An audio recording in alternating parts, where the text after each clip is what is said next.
So ito, madaming nagtatanong sa Kratky daw, hindi mo na ba kailangan mag-refill? So usually, pag nag-Kratky ka, pag tuna box yung gamit mo is, hindi na po kailangan. Makaka-harvest na po kayo ng isang timpla lang. Once na nagtimpla kayo isang beses, nilagay yung seedlings, hanggang mag-harvest kayo, hindi na po kailangan mag-refill.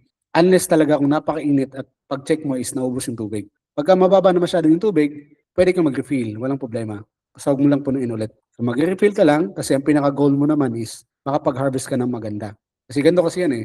Gusto nilang magtipid, pero minsan, nako-compromise yung harvest. So ang pinaka-goal natin is maka-harvest ng maganda at tama at a very minimal cost. So kung hindi kailangan mag-refill, okay pa yung level ng tubig, huwag kang mag-refill. Pero pag kailangan talaga, mag-refill po tayo kasi baka masira yung halaman, pumait or ma-damage. So sayang din.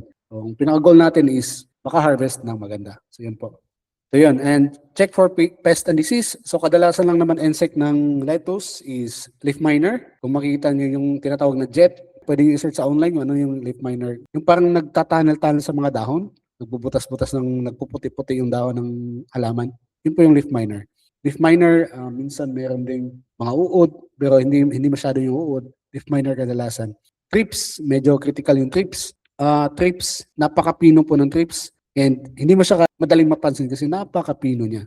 Unless kung kilala mo na, madali mo siya ma-detect. Pero ang symptoms po niya, pag hindi nyo na-detect, is parang nagba-burning yung dahon. Parang may mga tulok-tulok na burn. So yun po yung damage ng trips. And nagtatago po yun sa ilalim ng dahon. Pumupunta lang po yun sa ibabaw pag napakadami na nila. So yun po ang trips. So may mga controls naman dyan. May mga organic controls dyan, pang spray ng organic at hindi siya harmful sa tao. Or kung kailangan yung mga matapang na chemicals, pwede din basta malayo pa yung harvest. Kasi maawa naman tayo sa buyer natin, no? Imbis na maging healthy yung pagkain nila is nadali ng chemicals. Syempre tayo din, pag tayo yung kumain, dapat confident din tayo na malinis siya at walang chemicals. So, yung chemicals is okay lang naman basta tama yung paggamit at responsible yung paggamit natin. Kung alam natin pa-harvest na, huwag na tayo mag-spray. So yun, pag napakainit, provide shading and ventilation. Yun po. And kung kailangan talaga, mga foggers, yun. And hopefully, ma-share natin sa ating mga lettuce growers sa future.